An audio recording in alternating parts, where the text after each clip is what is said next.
Hello, my name is Jasmine Ernest, and today I'm going to present Chapter 4, which is Social Theories of Delinquency.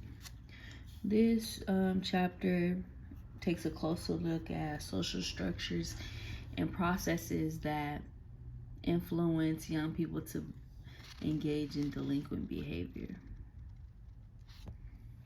Social structure theories.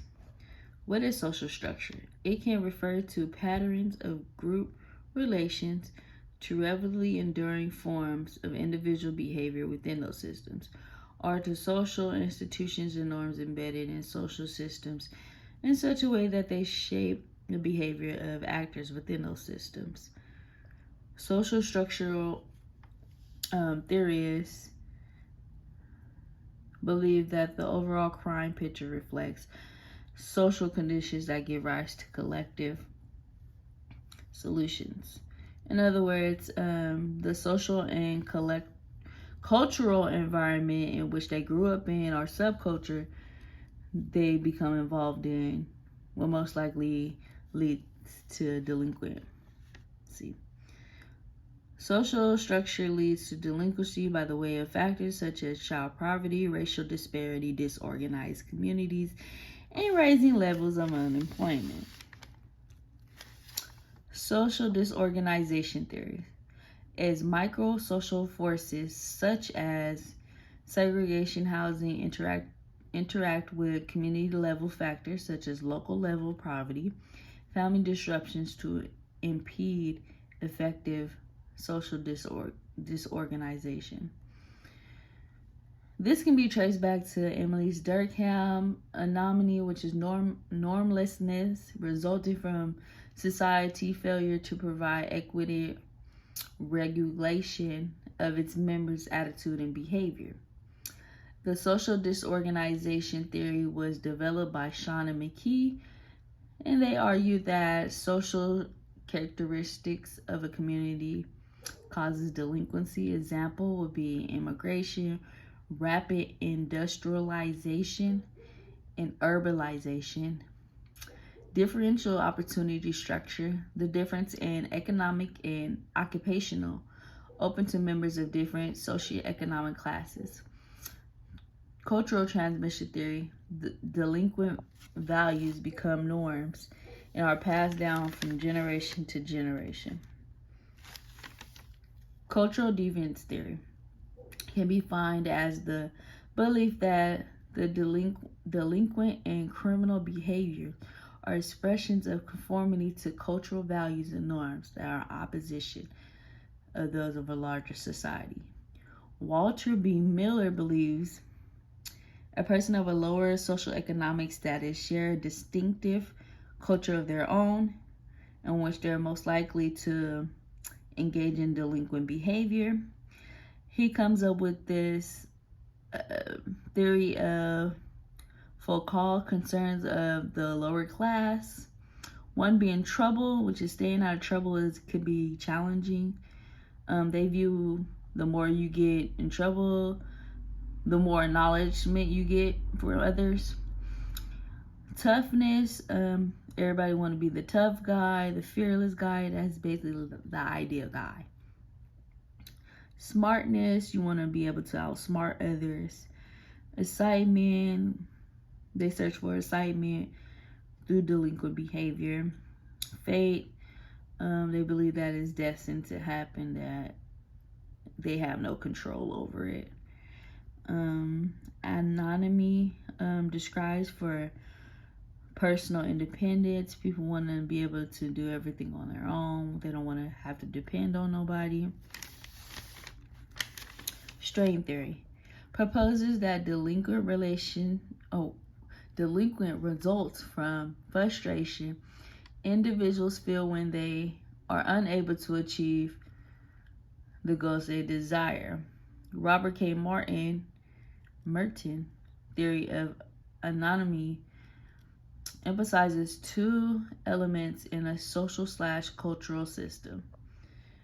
One being cultural defined goals and the other one is being institutionalized goals. Cultural defined goals are legitimate objectives for all and diverse members of a society. Institutionalized goals will be defined, regulated, and controlled susceptible means of reaching out for these goals.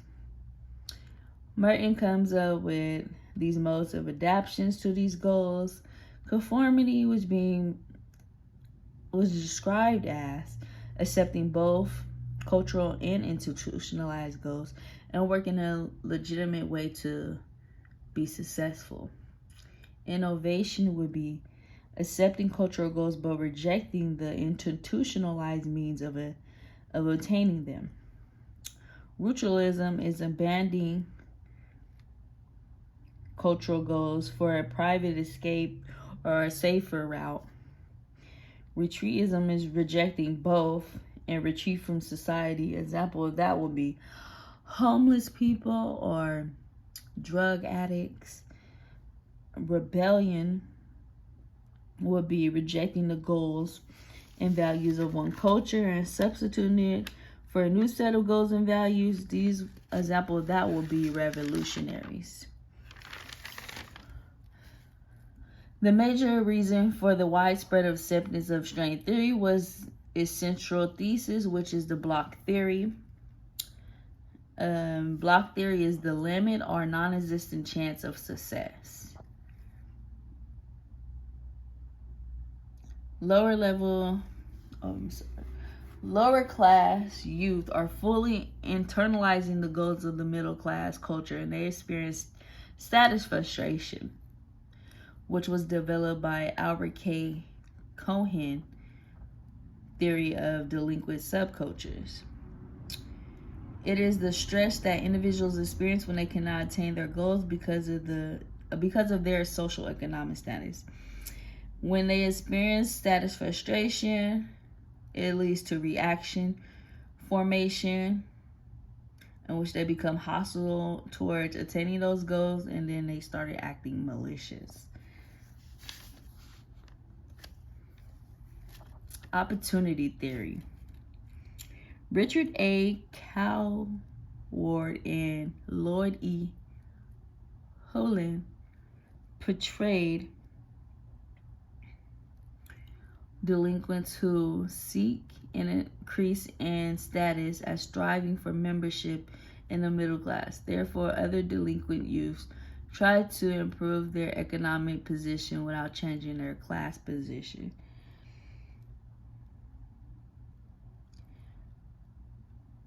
They assume that the youth have no legitimate opportunities to improve economic positions, so they become involved into these three gang cultures, which is criminal subculture, conflict subculture, and retreatism subculture. Criminal subculture would be based on criminal values. Members learn to admire and respect older criminals to adapt their lifestyle. Conflict subculture will be pursuing status through force or threats.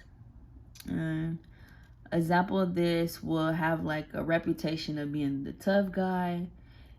You have to always prove yourself by beating up people just to prove that you are the tough guy.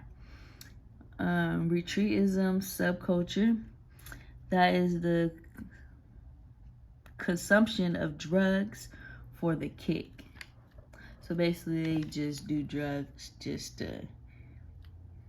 for the fun of it, for the feel of it. Now we're going to move on to the social process theories. And I'm going to talk about three differential association theory, drift theory, and control theory. Differential association theory. Edwin H. Sutherland proposes that crime is learned from others. It has an impact on the study of juvenile delinquency. Daniel Glaser modified it with the differential identification theory, which is when a person pursues criminal behavior to the extent that he's identify himself with real or imaginary persons that believe criminal behavior seems acceptable. Drift theory. It can be defined as the theoretical perspective that juveniles neutralize the moral hold of society and drifts into delinquent behavior. Mazza comes up with this theory of neutralization theory, which provides a means of understanding how delinquents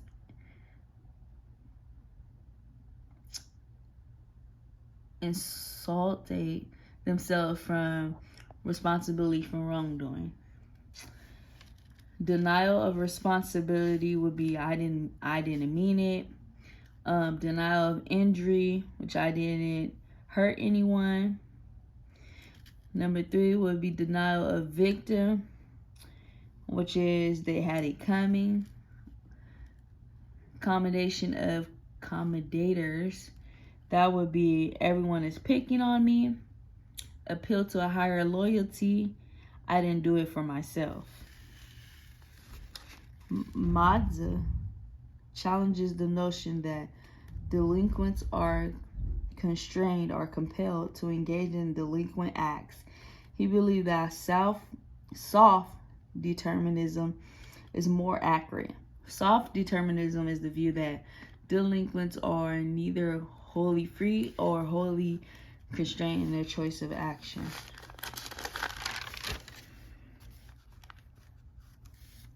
Control theory. Control theory focuses on an internal mechanism.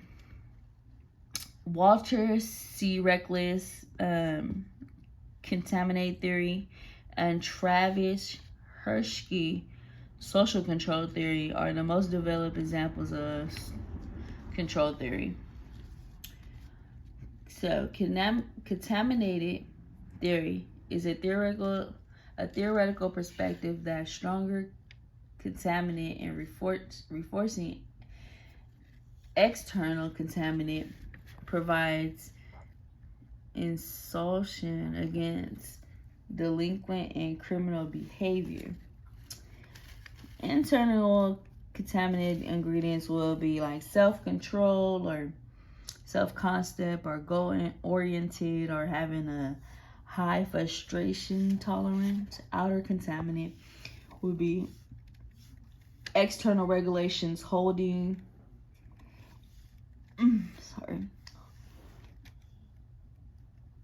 one back from achieving those goals, such as poverty or your group status or having limited access to success. Youth who have both weak external and internal controls are more prone to delinquent behavior, although weak inner controls appears to result in more delinquent acts.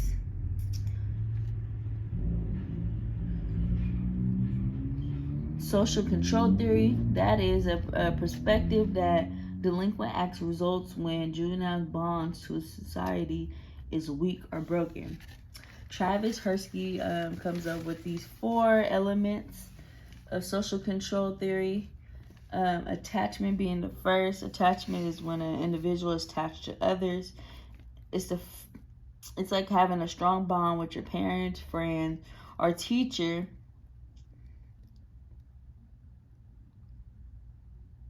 And that can make you most likely not engage in delinquent behavior. Commitment is committing to activities and values. When committed, an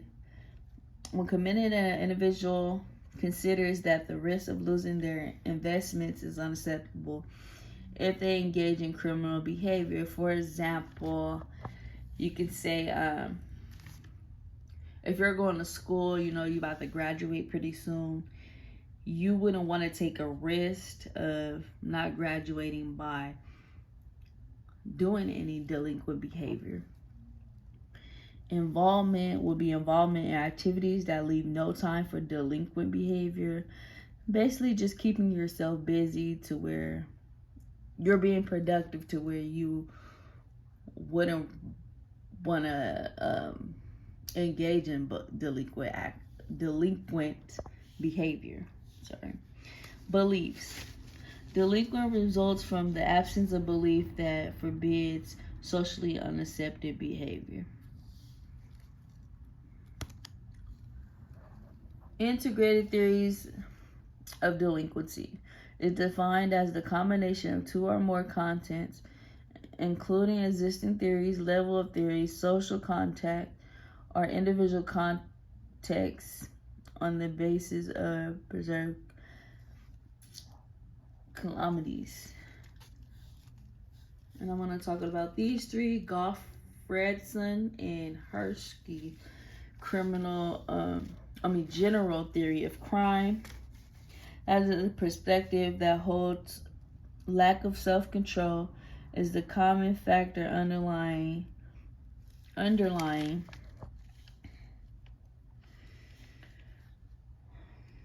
problem behaviors. This is one becoming impulsive or risk-taking, and that can lead to criminal acts. Elliott and colleagues, integrated social process theory is an explanation model that expands and synthesizes traditional strains, social theory, social control, and social learning perspectives into a single paradigm that accounts for delinquent behavior and drug use. There is a high probability of involvement in delinquent behavior when bonding to delinquent groups is combined with weak bonding conventional groups. Thornberry interactional theory is a weakening of a person's bond to society, represented by attachment to parents, commitment to school, and beliefs and values.